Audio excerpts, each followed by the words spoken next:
Actually, can I do the intro? Of course you can. It's episode 175. It's for you. Go. Drugs are good. Okay. You should always do drugs, because drugs are good. Okay. And if you do drugs, then you're good, because drugs are good. Okay. Not exactly creative, but hey, I figured I had to do something along those lines Yeah, for this simple. cast. Yeah, simple South Park jokes work.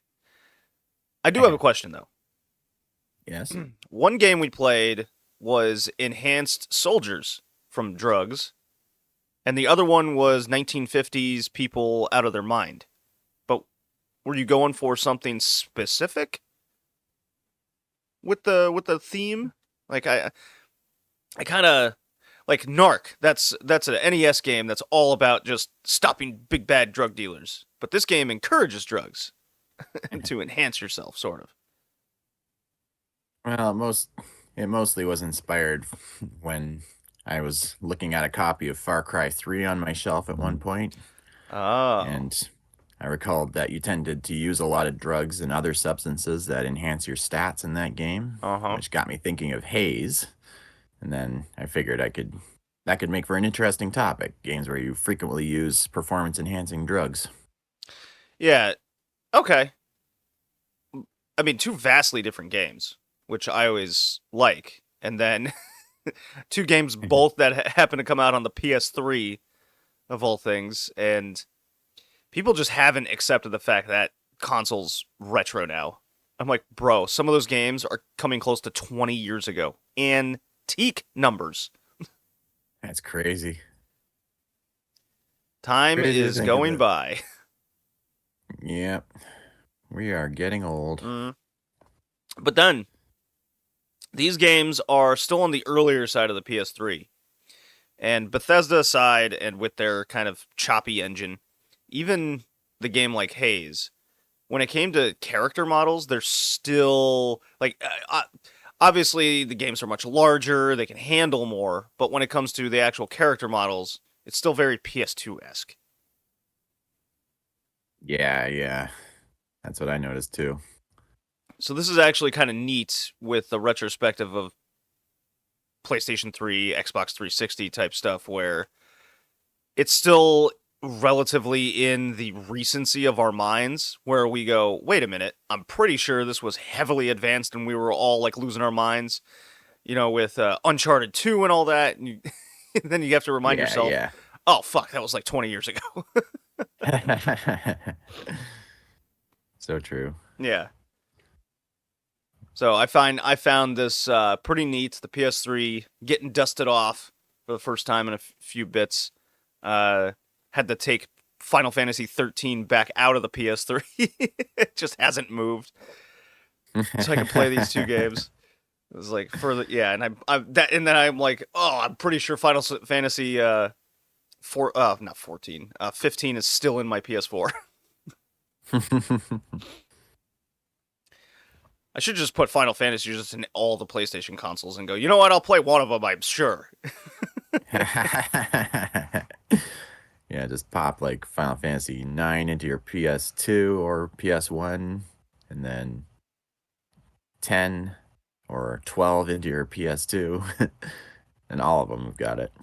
I was thinking recently a lot about RPGs and the Final Fantasy games in particular, and I must have watched 5 or 6 ranking and discussions over all the Final Fantasy games, and a lot of these videos came out around when Final Fantasy 16 was released. So Uh, everyone was going through and had perspective, and Final Fantasy 9 came up a lot where it's ranked low. However, every reviewer or ranker was like, "Man, this is like my favorite, but I don't think it's the best." I go, "Well, if I'm watching 6 of these suckers and they all love Final Fantasy 9, and if it was their personal list, they're not trying to be biased or anything about it, which I think is yeah, stupid. yeah, Uh, and they all love it. Why wouldn't you just rank it higher?" yeah, yeah. I Everyone had mean, a very strong opinion over 10. was it positive or negative? Very positive. Yeah, I couldn't quite that's been pinpoint if that had more to do with nostalgia or not. it's it's been in my top 3 for a very long time. It still is.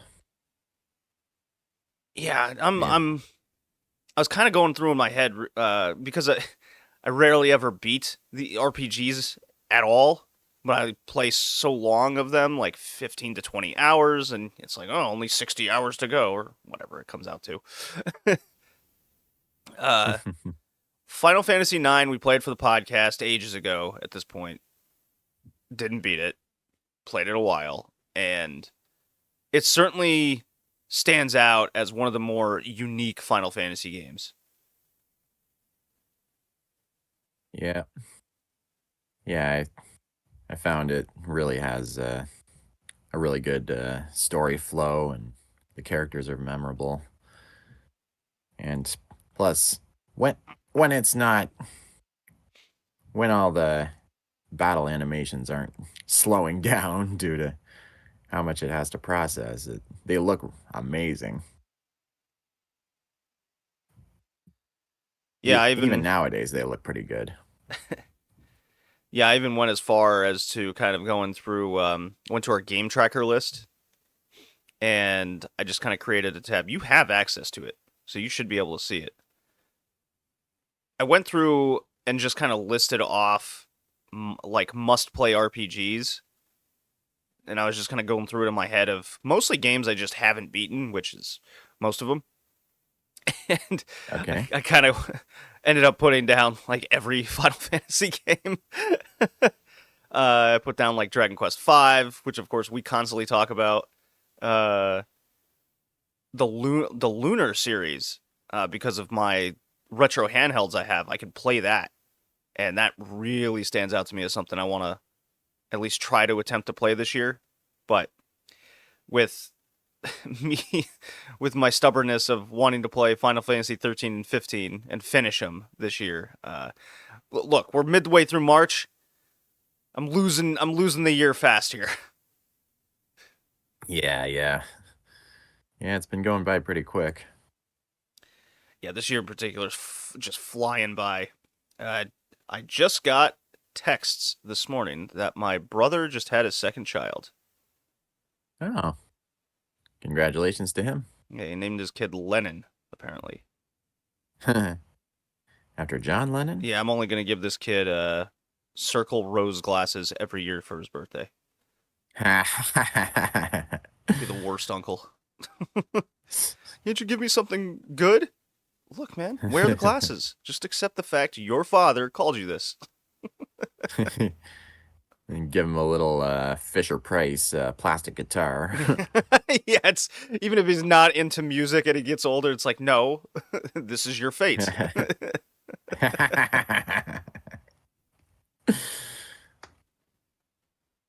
Could you And then imagine he's every like year, 15? Yeah, he's 15 around his friends. Oh, I got something mail from my uncle. Aren't you excited? It's your birthday present. What'd you get? I know what he got me. and also send him a recording of the birthday song by the Beatles. Yeah, and an old cassette player too. Yeah. Oh I boy. still remember one year for my dad's birthday, just to mess with us. For every year that he had turned, we played the birthday song on the stereo, and it drove me insane. Oh god. I can imagine. To this day, I still have a bad taste in my mouth for that song. Yeah.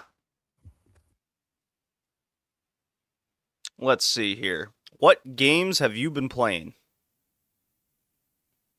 Well, Anything to update on our Game Tracker 2025? I haven't had that many opportunities to play because I've been working so much goddamn overtime these past few weeks. Mm. Because my regular partner is on an extended vacation until the 18th. So, in the meantime, I have a guy who is fresh from training. And because we're stretched so thin for manpower, I don't get any help with any of my maps. basically been lucky to get more than 4 hours of sleep per night during the week. Oh, brutal. You gotta calm down, bud. I am not kidding. I Before you get into the games, I was in a PBA invitational tournament over the weekend. Okay, over 30 games bowled. Uh-huh. By the end of it, like my mentality going into Sunday was surely I'll be over before 1 o'clock. And I get there at 8. My shift is at 8:30, 8:45 ish. I didn't get out of there, Colin, until 7 o'clock at night, Shit. and I only had a 45-minute break for lunch when they like re-oiled the lanes. Brutal. Tack that on with the 50+ hour work weeks I've been putting in for the past month. When Tuesday hit, like my body was already ravaged. When Tuesday hit, I literally was falling asleep in the shower, and I had to take the day Sounds off. a lot like me. I had to take the day off. I had to just call and say, I physically can't stay awake. My body's shutting down from exhaustion. And boy, I'm glad I did that, because that was Yeah. dangerous. Yeah, for sure. I absolutely overworked myself physically and mentally. Uh, I even skipped out on bowling Wednesday. Okay. Thursday rolls around. It's just all this past week. Thursday, Friday. And I can't even bowl like 2 games without like legs starting to cramp up. And so I'm physically not back. And I was leaving work at exactly 8 hours. Said, nope, out. And I go home, with the exception of Thursday and Friday. I went home. I guess I only did this Wednesday. I went home and just passed out for a couple more hours. So I probably have like minus Tuesday where I just slept all day. Probably got in total like 14 hours of sleep over the past 3 or 4 days here. I'd sleep 8 hours and then Damn. have like a 4-hour nap. Yeah, I Rough. feel that. Rough. Although all this bowling got me to play a lot more handheld games, but you continue with what you're doing. Overtime sucks, by the way. I hate this concept in North America. Yeah. Alina Clover is my spirit animal at this point. For those who don't know, she is from the anime. I'm a guild receptionist, but I'm will solo any boss to clock out on time. Good character design. I like her. Yeah. Yeah, she's really cute. Yeah. But yeah, exactly. The whole purpose of the character in the show is she wants to clock out of her work on time, go home, and like relax with a book. Yeah. I'm like, I relate to you so much, but replace the book with I like a video crave game. that so much. Yeah. It's like, yeah, I find myself like 2 o'clock's hit. I'm at 9 hours at work. I gotta go. Jacob, can you stay for this meeting I really want to have at 3 in the afternoon? No. No, I don't. No, please, no. By the way, yesterday, I don't remember if I texted you in Discord, you and Joey, about it. So Friday, I want to get out on time, 1 o'clock, okay? Because I get to work at fucking 5. I want to get out at 1 and go play golf and have a nice afternoon. The weather's beautiful. It's starting to warm up. You understand, Colin.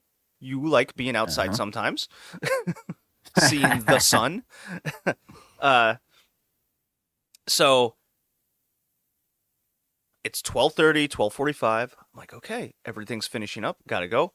I get 2 calls from the head engineer and the head of the quality department saying they want to speak to me and have one's an engineering meeting, the other's a plant like quality meeting type thing, discussion and trying to figure out, like, the engineering one involves like math and calculations and all this and design, getting the beginning stages, all that. I'm like, oh my god. So I got to call my buddy and say, I can't meet him at the golf course. I got to stay at work for these stupid meetings. So, okay, I understand. You got to do what you got to do. I'm like, all right. Then I noticed nobody has brought down this thing that we've been working on for the past 2 weeks. It needs to go to the customer to ship. So now I got to bring it down myself because everyone's lazy. Okay? They just, Jacob will take care of that, I'm sure. All right. So I got time to kill before these meetings. They're now sticking me at work for an extra 3 hours, which sucks. So that's a 11-hour workday right there. Yeah. I get in the elevator, and I kid you not, the elevator breaks, and I'm in there for an hour Oh. with this stupid pallet of work, and I'm trying to call people. People are paging me in the building, wondering where I am. Nobody's answering because the elevator also blocks out a lot of the phone signal. Shit. So I'm banging, I'm trying, and then I just finally gave up and sat there until someone realized, hey, the elevator's broken. Fuck. So I'm stuck in there for an hour. I can finally get out. 3:30 rolls around. One boss already left. So no meeting there, I guess. And God damn then it. the second one rolls around at 4. Hey, you ready for that meeting? I'm like, no. You had 3 hours to try to get me.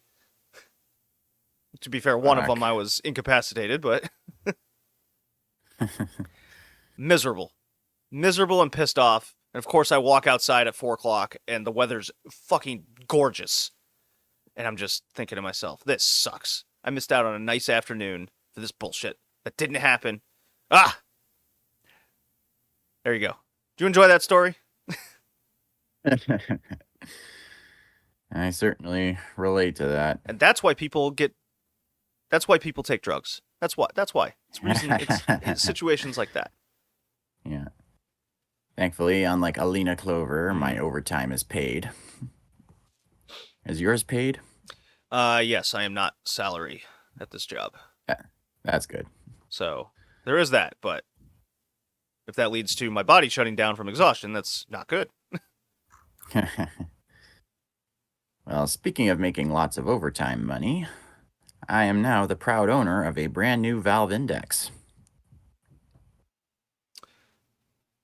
Well, well, well, look at you. Yeah, I'm getting into the VR scene now.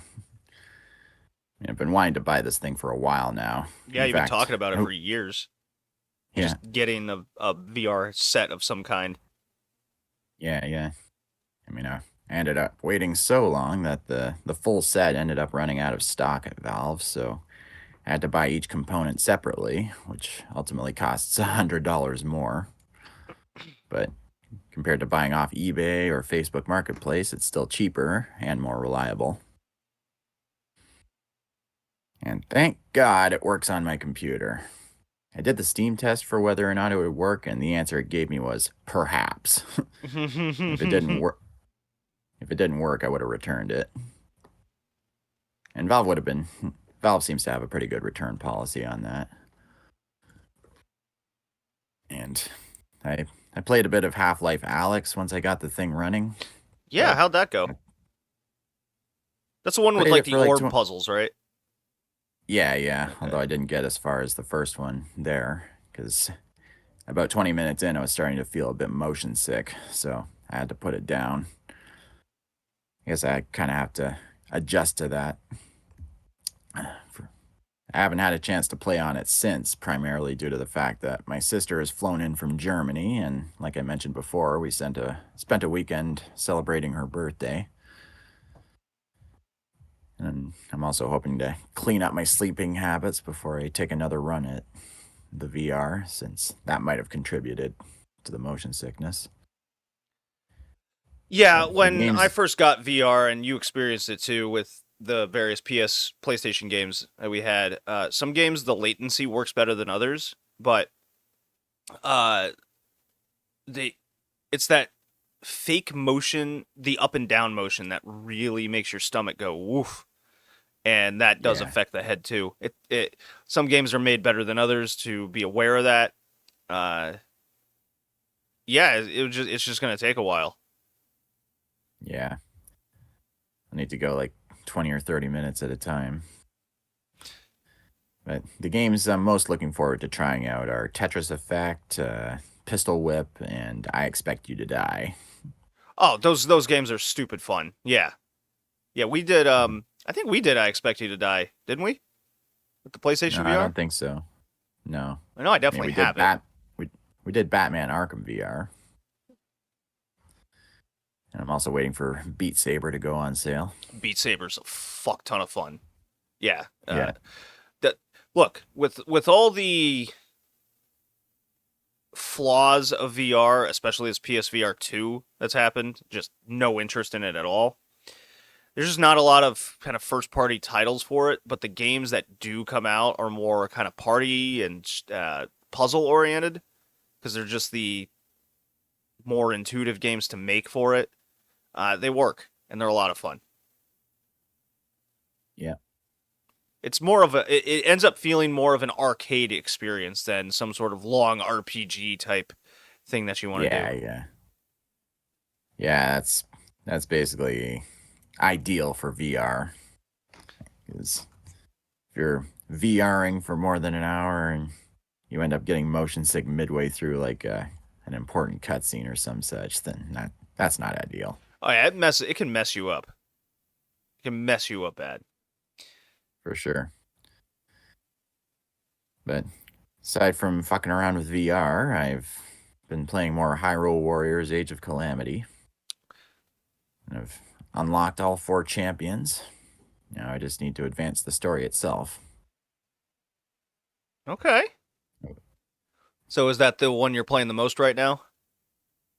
Yeah, as well as Balatro.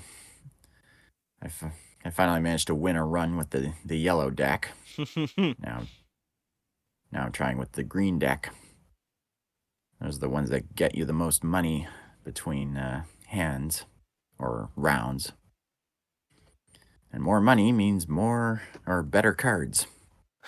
More money. Need more money. For sure. Yeah, that's everything on my gaming radar. Let's see. Mine is I'm chugging along in A Girl Who Chants Love at the Edge of the World, the visual novel puzzle thing from the PC 98.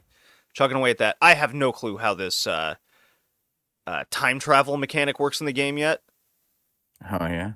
I like don't really understand. You're supposed to find and collect orbs, and the orbs can.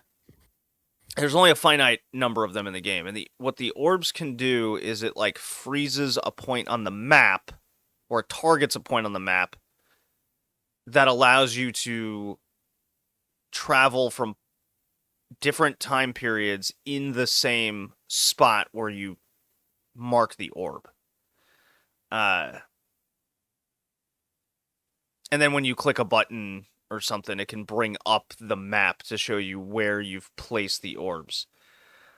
Like I get the concept of it, but I don't get like when to use it, why is it important now? A lot of shit in the game. I hesitate to call it a game. A lot of shit in the book, the interactive book, where I'm just clicking around and it's the same dialogue over and over again until I finally get the one piece of dialogue where I can trigger the next one. Visual novel nonsense. Yeah, there are some Phoenix Wright cases where I got stuck with situations like that. This just happens so often. Like, there's even a couple YouTubers that have recorded them playing this game in a retrospective kind of deal. And I'm going, should I still be in this fucking bedroom for the last 2 hours? And I look up a YouTube video and it takes them 2 hours to do it. Some of these things are just simply time-oriented, where you're just dicking around for an hour or so until enough time has passed where it just triggers the event. You're like, that's stupid. I hate that. Ah, jeez. That's fucking Shenmue all over again. Yeah. It's bullshit. So, frustrated with that. I'm determined to complete it, though. I think I'm 9-10 hours in the game. I literally only play it Wednesday at bowling. Oh yeah. It is that game that I play, which maybe not the best idea if like a naked elf girl shows up every now and again, and I'm like, uh-oh. Let's put that in sleep mode when I go bowl. Let's not leave it on. I play it for the plot, I swear. Yeah, it's for the plot, of course. Yeah. No, I swear, it's a game about time travel. It's really interesting. No, the guy only wants to fuck his mom a little bit. It's all right. Did you say fuck his mom? Okay, stepmom. It's not weird, right? All right, so I beat Metal Slug 3. Did I mention that last time? Nice. Maybe. Yeah, you No, I were don't. I saying don't you think were on a so. bit of a Metal Slug kick, Oh, and you've that's still been playing happening. through the whole series. Yeah, that's happening. I'm determined. So I beat Metal Slug 3. Huge upgrade over Metal Slug 2. The branching paths, there's like 2 or 3 per level. You can play Nice. every level different each time. There's different objectives, it feels like, different vehicles in every level. Very cool. Boss battles all super fun and unique. Now, when the aliens come in each of these Metal Slug games, I'm ready to pump quarters into this thing because you just die constantly. It's like every 5 seconds. It's a barrage of bullets that you just can't help to not avoid. Did that even sound right? Well, anyways. So Metal Slug 3, played that for like 2.5-ish hours. Basically, I beat the game twice with a couple different paths. Super fun. Love Metal Slug 3. Metal Slug 4 and 5? Ooh, okay. So now we're running out of ideas here. Metal Slug Oh boy. 4 was very much I would say it was in line with Metal Slug 1 again. Repeat boss fights that I've seen in the past. I'm like, you guys can't come up with something unique? Like, not once kind of deal? And I think it was Metal Slug 4. Might have been 5. There's a, like, Egyptian crypt level. And it must be, like, 10 minutes straight of just zombie enemies and mummies spawning and just constantly coming, and it's turning you into the mummy and you have to spit, but there's just too many of them. You just can't, you don't have the weaponry to fight them, and the weaponry runs out like almost immediately. So you basically do this whole thing with the basic gun, so eventually you'll die or run out of bombs. That's the worst level I've played in Metal Slug yet. I did not enjoy that at all.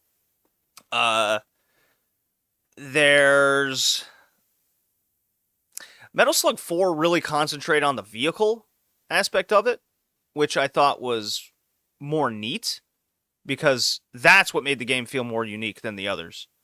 Where, okay, this is a plane level. This is a car on a train type thing. You get the idea. So that was it.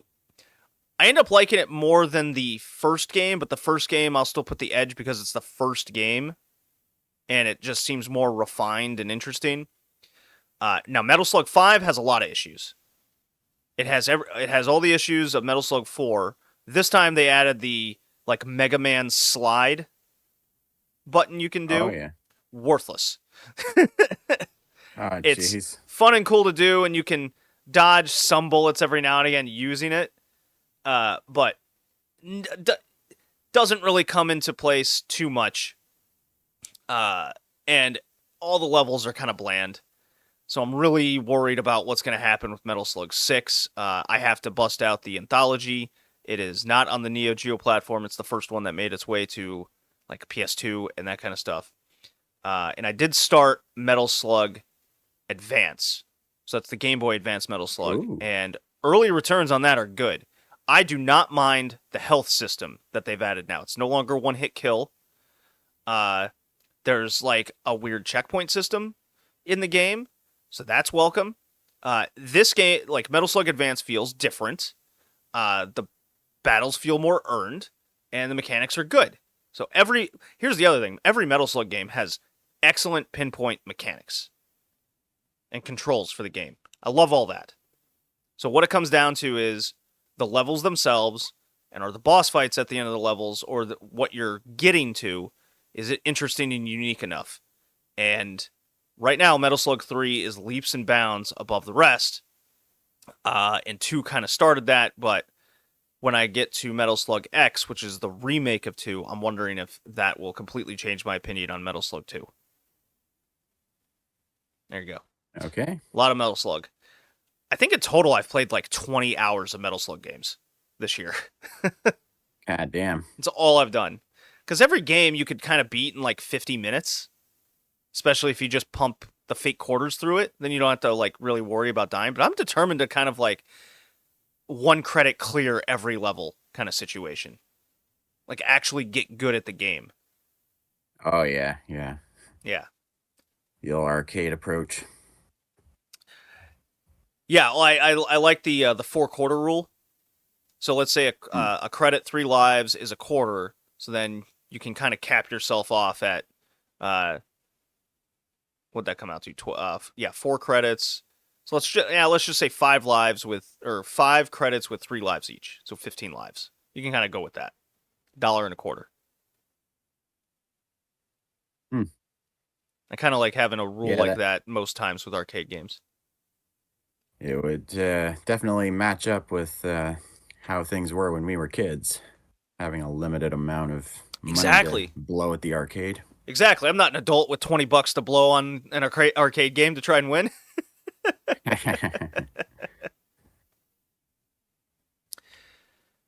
For sure. Okay. Plus, the dollar went further back then. $1 went much further. Hmm. I could go get food for $1 and be full in some cases. Oh boy. Okay. I'd buy that for $1. Yeah, you I had to. can't do that anymore. Speaking of dollar, so I'm in the grocery store. Quick little thing here, and then we can move on to the 2 games. I'm in the grocery store, and a bag of Doritos is like $7 and change. Okay. That just blew my mind. Next to it is an off-brand bag of chips, and it's like $4. Just so happens this Hmm. grocery store is attached to a dollar store situation. The dollar store Oh, has the same fucking chips for $1.25 in there. oh man. I'm like, what? But a bag of Doritos is $7. I blew my mind. So expensive.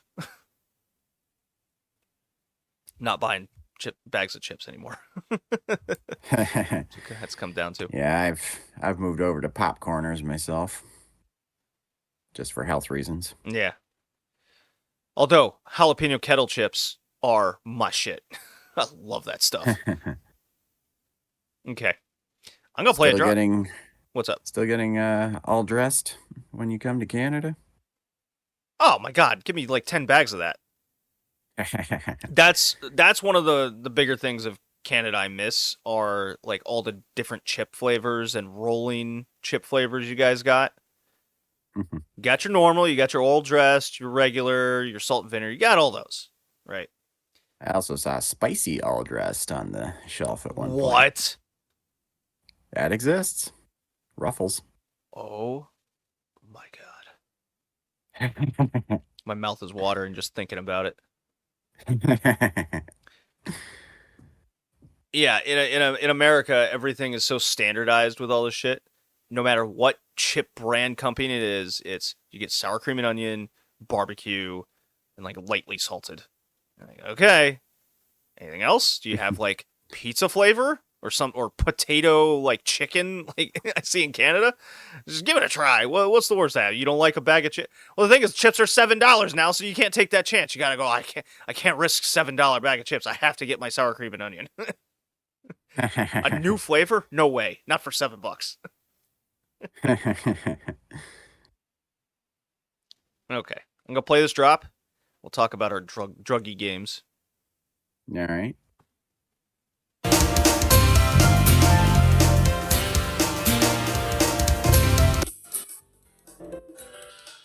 Whoa.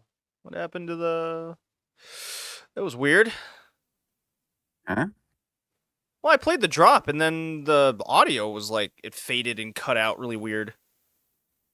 Huh. So That is weird. the last time that something like that happened is because my computer updated. Hmm. Well, you just updated it today, so. Yeah, not by choice. Okay. Well, we're 34 minutes into this thing. Colin, tell me about this first game. Well, before we start, would it Ah, be a bad idea if I ask your any experiences with hard drugs in real life? Would that be allowed on YouTube and not catch the attention of the FBI and DEA? well, I mean, I've seen people do coke. I mean, that's not new. Been around people trying coke. Uh, I mean, the best story I have is with Joey on a cruise ship where they got uh, hoodwinked into buying essentially baking soda. They were all mad. Oh, jeez. And I was just crying in the corner laughing, just going, Oh I got boy. slipped LSD once in Germany when I was in high school over there. I was at a concert. That was a very scary experience in my life. That Yeah, shit I think stays you in your told me spine that a long story. time. Yeah. Yeah, you woke up all the way on the other side of town or some such. I got on a train in the opposite direction of where I was supposed to go, and then I passed out kind of on the street situation Oh and had yeah. no idea where I was when I woke up. Uh, it's weird, euphoric drunk is how I'd put it. Oh yeah. Yeah. Shit, that was what 25 years ago at this point. So, Shit. let's see. Oh, weed in Amsterdam. Space muffin going ice skating. Uh, you're not supposed to eat the whole muffin in one sitting. Very, very high. Let me tell you.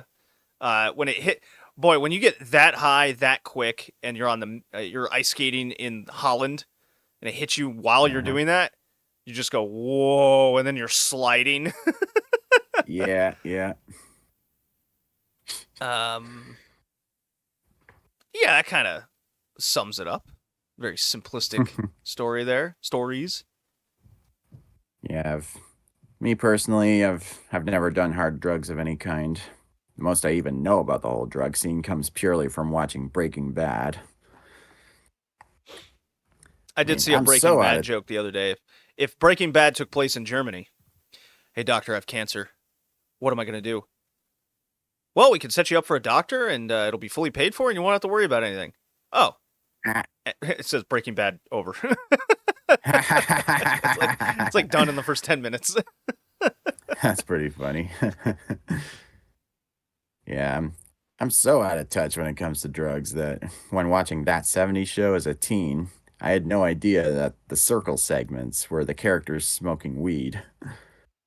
I mean, granted, the showrunners were hiding it to avoid censorship, but I was still totally clueless. You poor guy. But I have done cannabis at one point. I live in Canada, YouTube. Be cool. It's legal here. It's legal in the U.S. A lot of places now. Yeah, yeah. At least on a state level, not Yeah, federal. yeah.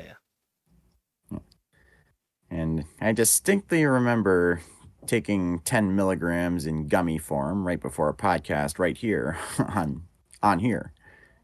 As I recall, it was the It's All in the Mind episode. Mm-hmm. And I just remember getting hit with it partway through because when you've never done cannabis or weed before, and that hits you like a truck, just 10 milligrams. So it hits me. And then I just keep feeling it in surges. And then I'm thinking to myself, oh shit, am I going to spend the rest of the cast like this? Because I thought doing that, I'd be able to come up with some more creative responses or things to say.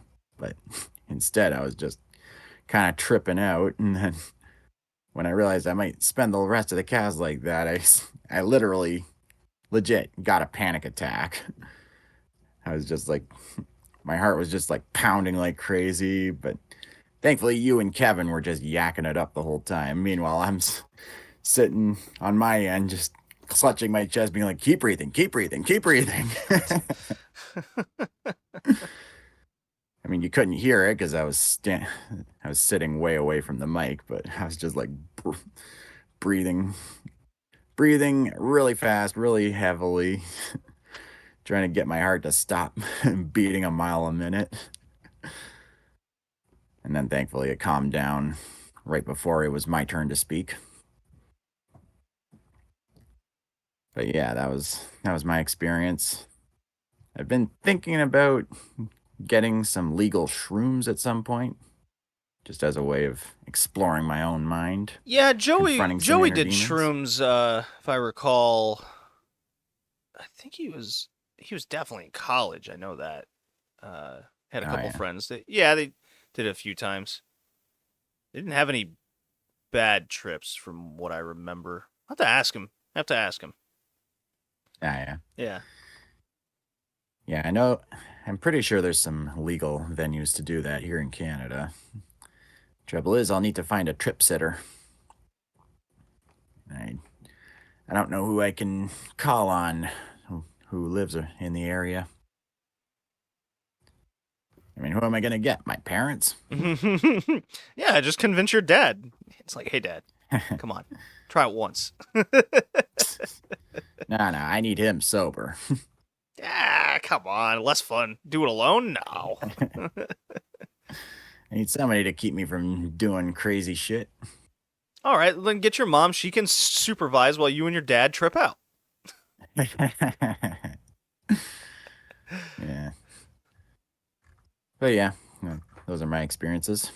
Let's get on to the games. Yes. Tell me about these All PS3 right. games that we're playing. Yeah, yeah. Although one is multi platform. Eh. But first one is PS3 exclusive. It is Haze, developed by Free Radical Design and published by Ubisoft, although in Japan it was published by Spike. It was released on the PlayStation 3 in North America on May 20th, 2008, and in Japan on May 22nd, 2008, and in the PAL regions on May 23rd, 2008. This is the Time Now, Splitters people, right? yeah, I was just Yeah. going to say, Free Radical Design are the ones who previously worked on Time Splitters. And before that, they had been part of Rare as the guys who worked on GoldenEye and Perfect Dark. Yeah, it plays a lot like Time Splitters. For sure. The speed, the way you can kind of move left and right. Um, the I mean the what is it called? It's the nectar effect or something. Is just like Yeah, the yeah. whole time splitting mechanic that's in there to kind of freeze time a little bit or reveal enemies um, Yeah, yeah. based on a blur effect. Yeah, it's very much you can tell. Yeah, yeah. Now, not so fun fact. This game, along with the unfinished and unreleased Star Wars Battlefront 3, were the biggest reasons this studio ultimately went under, because this game was a notorious commercial flop on release. Uh, it, I get why. I do.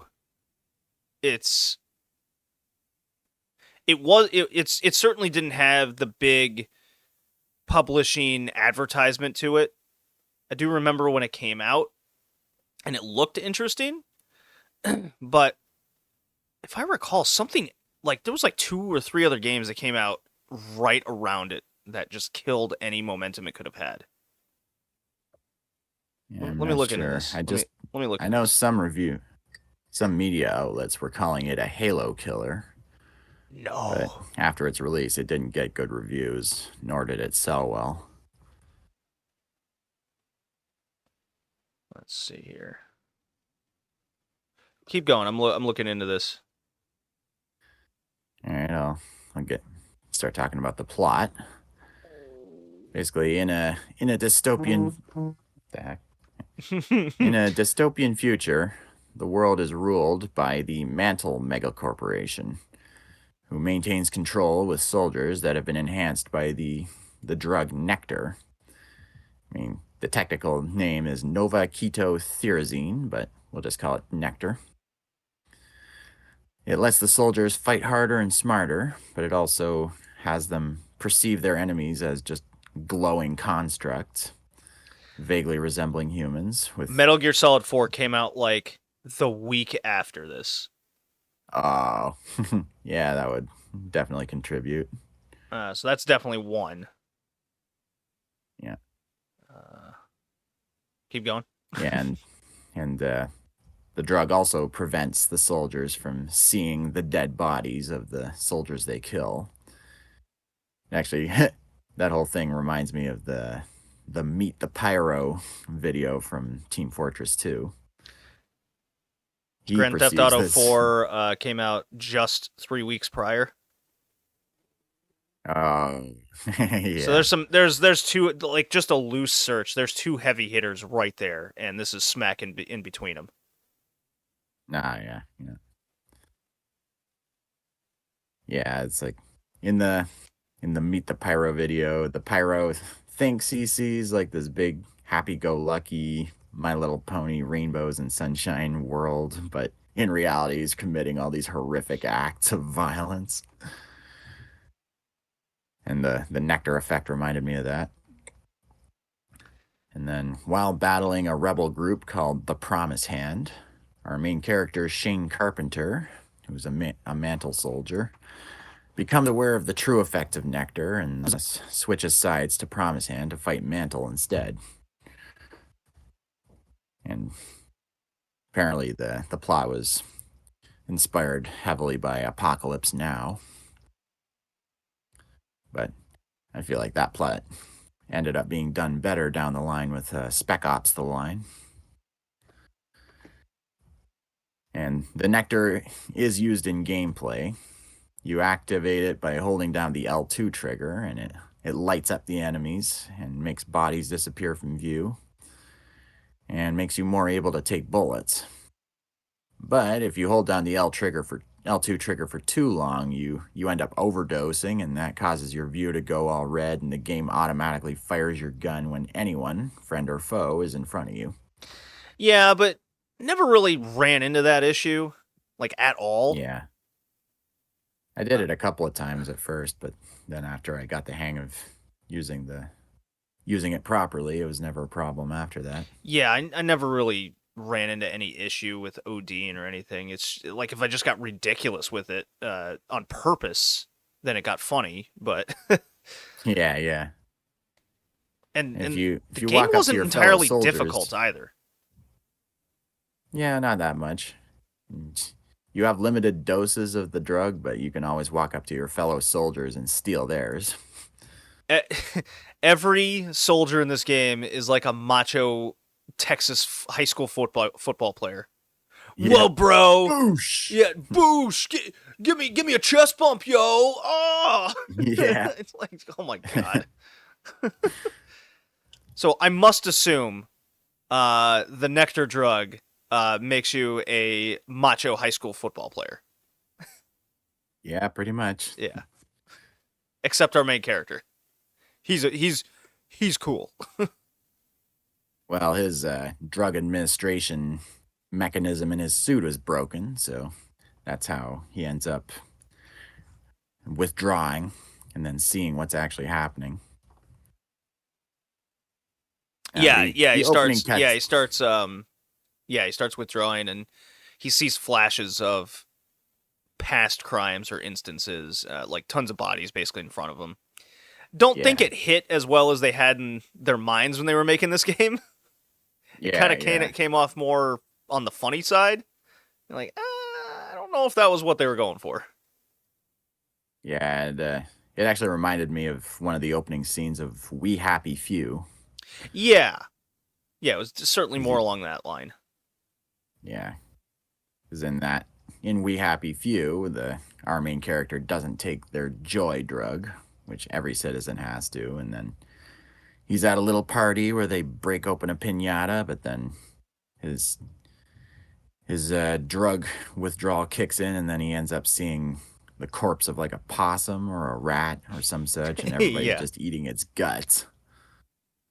And then he gets disgusted, and then everybody immediately realizes he's off his joy. Take your joy, take your joy.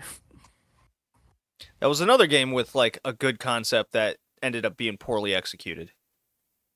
Yeah, yeah, for sure. And then glitchy as fuck. Yeah. Yeah. This Of course, wasn't that glitchy was as fuck. going. It was just kind of like average a lot of the times. The game's only Yeah, like yeah, 7 hours, and I get it. Like I get why it would be, because it does get quite repetitive, quite fast. Like I would say within 90 minutes, you're like, okay. I kind of wish there was more than just run and gun. Enemies take cover, take your nectar. Oh, there they are, bang bang, and then you move on. You might get a like rocket launcher to shoot a tank every now and again, but it's just not. Uh, shit, it's like a Metal Slug 4 and 5. There's just not a lot of uniqueness in between the levels to kind of keep you interested in it. yeah. And the vehicle sections suck. Do not like those. Yeah. I Uh, mean, the controls are stiff, there's little to no momentum, and those explosive traps are impossible to avoid. And plus, the soldiers hanging off the back that are supposed to shoot other enemies are fucking useless. I swear, I nearly rage quit the game on the first vehicle section. yeah, I kept comparing it to like Jack 3. I think that's the one we played with the wacky vehicles.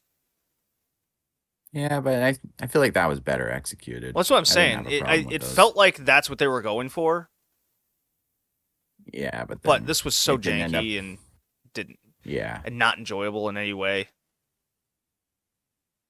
yeah, and the graphics are not that great. They're only slightly above PS2 level.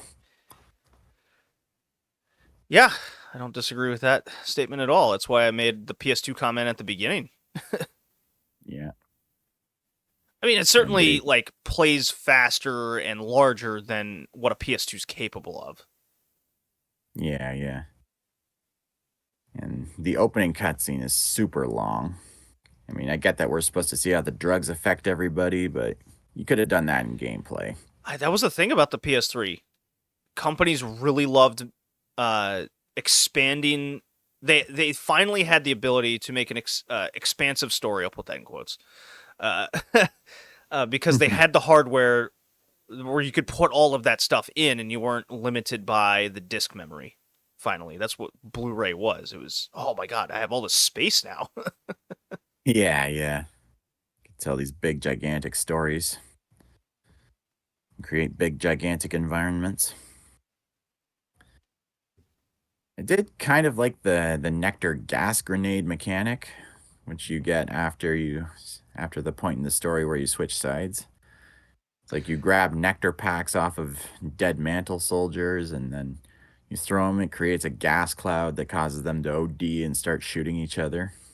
Yeah, I mean that's good. What lost me, and this is ultimately where I turned it off pretty quickly, was that switch to the other side, and you really just don't have the nectar drug anymore. So I Yeah, go, this that was the whole kind of purpose of the game, and I felt like it was just taken away. And boy, it did not take me long after that to just go, you know what, I'm good. That's yeah, yeah, ultimately where I put it down. yeah. I gotta fail this one. I'm failing it as well. Uh, and what sucks is it plays fine. It's just not very interesting. Halo Killer, it was not. Definitely not. Yeah, so you can get I this mean, if it, game for about $5. Uh, yeah, if you can find it for if a it were dollar, really a sure. Halo kill, yeah, if it were really a Halo killer, it would have better melee attack hit detection. Like, it fucking sucks. That was one of my biggest problems with the game. Next, But yeah, aside from on to the next game. It is Fallout 3 for PlayStation 3, Xbox 360, and PC. It's developed by Bethesda Game Studios and published by Bethesda Softworks. Released on PlayStation 3, Xbox 360, and the PC in North America on October 28th, 2008, in the PAL regions on October 31st, 2008, and in Japan on December 4th, 2008. So the plot is as follows.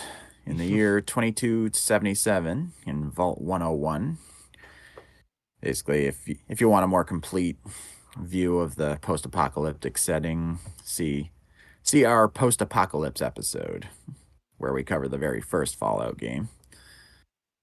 And you play as the lone wanderer who leaves the vault to search for your father, who went missing without an explanation. Along the way, you find out that he was working on a project called the Garden of Eden Creation Kit, or GEC for short. Heh. It can be, which can be used to purify water and regrow vegetation on a large scale. And you also find out that your father had previously been working with a faction called the Enclave, who are apparently the remnants of the US government. And they want to put a virus into the GEC that would kill all mutated organisms, including ghouls and super mutants, and thus you fight against them along the way, if you choose to be a good guy, of course. And as everyone in the audience who is familiar with Fallout knows, this game is the first in the series to play as a first-person shooter. And it's also where a lot of the fan base first started with the series, myself included. I mean, yeah, me too. Have we ever played any of the original couple Fallouts? I don't remember. Yeah, we played the first Fallout game during our post-apocalypse episode. Okay. I know I've Nah, definitely played the first two in some capacity. I just don't remember if it was. Okay, so I have played the second one. We did not cover that one on the podcast. You're right. It was just the first one. yeah. Okay. Now, I have in fact beaten Fallout 3 before and enjoyed it. In fact, according to my previous save file, I put it just over 100 hours into it. Woo. Holy shit. And just a few spoilers about the ending.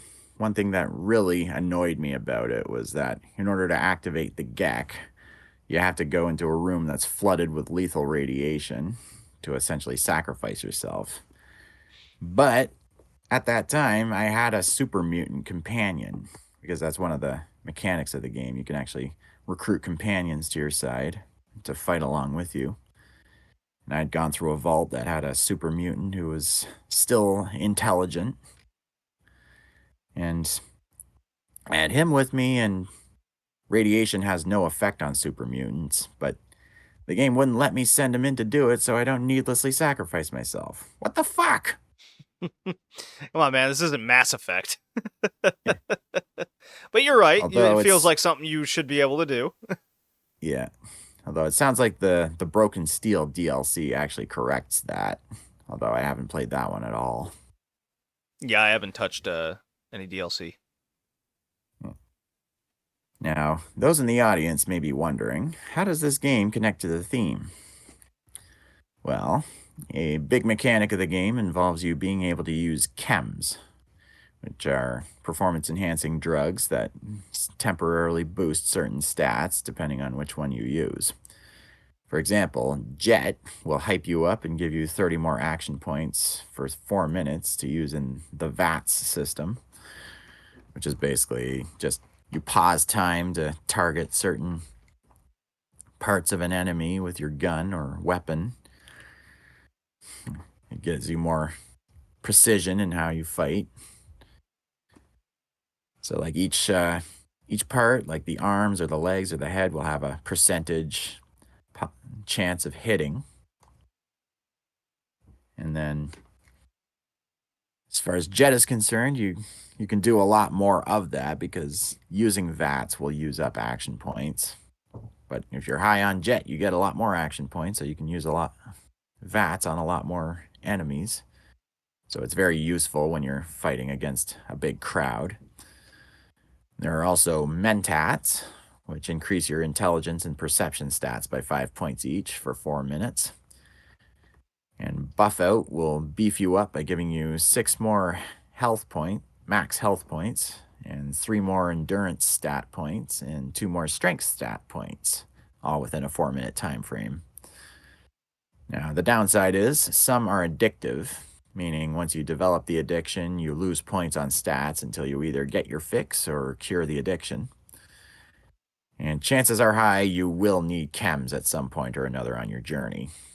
For example, at one point I exited a lab, only to find myself faced with a shitload of Brotherhood of Steel soldiers. So after a few deaths, I successfully increased my speech stat with chems to the point that I was able to talk my way out of being shot to death. And yeah, this game is quite fun. It takes place in post-apocalyptic Washington D.C.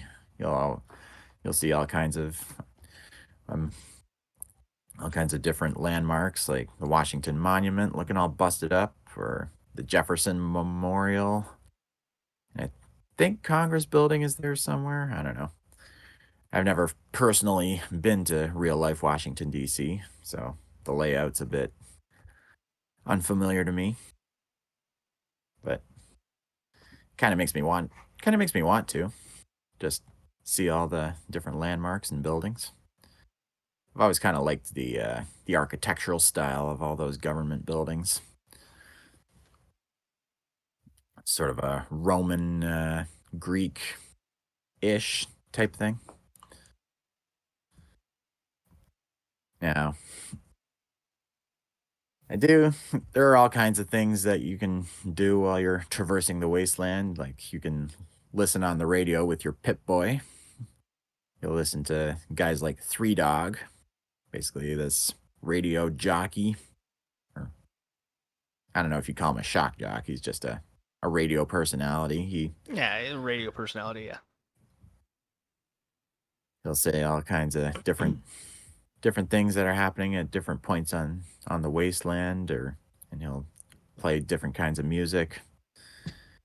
And there's also the cowboy radio drama of Herbert Daring Dashwood, sort of this cowboy type thing. I actually went to YouTube to listen to the rest of it later. It's pretty funny. And yeah, this game has a lot going for it. There's all these different side quests to do, which is something the Fallout series is known for, just shitloads of different side quests that will distract you from the main quests. And all kinds of different people to talk to, and all kinds of different routes you can take, either as a good guy or a bad guy. What'd you think of it, JD? So I'm really torn on Fallout 3, and you could probably throw New Vegas into this as well. It's probably why I never even bothered getting into Fallout 4 at all. Is I think the game just plays really slow. It wants to be an RPG. I mean, it's Bethesda, and especially considering just last fall we played Morrowind. It reminds me of Yeah. that with guns. Yeah, Uh, yeah. so Yeah, that's like, kind of the way Yahtzee described it too. oh really? Okay. Yeah, just Elder Scrolls with guns, pretty much. Yeah, and this style and pace of game, Fable comes to that. It's a lot of dialogue trees. I don't think Fallout's particularly written very well and interesting because Yeah. a lot of the characters that come by I felt like were useless. Uh, it was more towards the Fable end where it's okay, you could either do your good path or your bad path, um, and then you can get XYZ from them. But there was no real mission that I found myself particularly interested in. So I'm like looking up online. Okay, where's all the interesting things that I could do? There's Oasis that I tried to wander to. And it's really about the environmental storytelling it's trying to do. Like I get it. It's supposed to be this dark, dreary 1950s vibe thing going on. Uh, Yeah. you see off in the distance, you have the bigger buildings, and those are your landmarks where you're supposed to go to continue the path of the game that it wants you on, and there's no particular order to do it in, but it kind of hints it's like, okay, this area is a little too tough for you right now. New Vegas did a lot of that too, where the difficulty Yeah. of getting to these places pushes you into the past. So it never really truly felt like an open world. because Zelda: The Breath of the Wild, when that came out, that felt open world and it was game changing because Oh, yeah. you could go to these areas and accomplish it, and there was no order to do it in. Fallout 3 is very much like that, but it's still limited because it still wants you to be pushed in particular directions.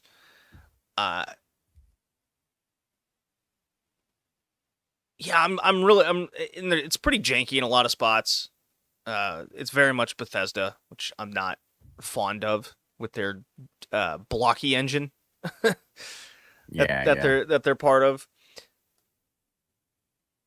Now, if I Yeah, was, I found myself enjoying the game more when I had like a warm cup of tea.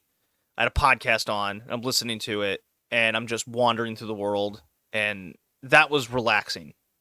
So I did enjoy it from that perspective. From what I want out of a game, this is not for me. Uh, could I still put yeah. 8 to 10 to 12 hours in it? Yeah. Am I that particularly invested with the whole AI situation running a fake government? I think I'd rather play System Shock in that case. I'm assuming you mean the remake, at least for the first game. Yeah. Yeah, yeah. So, Yeah, makes sense. yeah, Fallout 3 is just tough for me. Uh, Yeah, I do I like can the understand that. pause mechanic where you're picking off body parts and insect parts and monster parts, and Yeah, that's yeah, that's cool. the VATS system. But boy, oh boy, did the camera just whip and then you find yourself in the ground in that in that Oh yeah, uh, little Max Payne sequence that it has. Uh, I don't think that was taken advantage of enough. I found myself just going, okay, it's going to be a headshot 3 times, click, click, click, and then it does it, or body shot 3 times. It was never, ooh, okay, there's a 90, it was very rarely a 90% chance leg. You take the leg off, and then you can kind of run over and get a high percentage body shot. That felt really rare to me, which I think they could have taken more advantage of that mechanically. Uh, makes sense. I think the coolest thing I think is the beginning when you're in the vault, things are unfolding in front of you. The vault opens and there's this like that's the coolest part of the game by far. And then you get to the Ah, yeah. town, quote unquote, and you're as I was going through and I'm trying to talk to people and find out what I need to do, what I need to get. That's where it slowly starts going down for me in interest level because of the I don't know what to do. These dialogues kind of suck. The choices suck. So I'm like, okay, I guess I'll skip all this and just try to go somewhere. And that's kind of where I felt the game is encouraging me to do more of, is just leave and see what's out there. Ah, yeah. So I got mixed Gotcha. signals throughout the game of how I'm meant to play the game, or is it how they want me to play the game? Yeah, makes sense. Morrowind with guns. I'm gonna go with that. Yeah, that's funny that Yahtzee did. Yeah, that's good. Yeah, I yeah, I'm in the mind that I like this game, but I don't love it. It's Yeah, I just mean the game's good. It's certainly not for me. yeah, it makes sense. I think That Dragon Age is another one that falls into that. Like all of these remind me of each other. yeah, yeah. Yeah, Dragon Age is pretty much Mass Effect with fantasy, swords and sorcery type deal. Yeah, sort of. I still compare it more to like this style, but I mean they're all like Western RPG type stuff. Yeah, yeah. WRPGs. Yeah, for sure. Yeah, I have played some of or a good chunk of Fallout New Vegas. It plays the exact same way as Fallout 3. It's like the same engine and the same UI, and the only the only It's difference is with it's more the refined, that's for sure.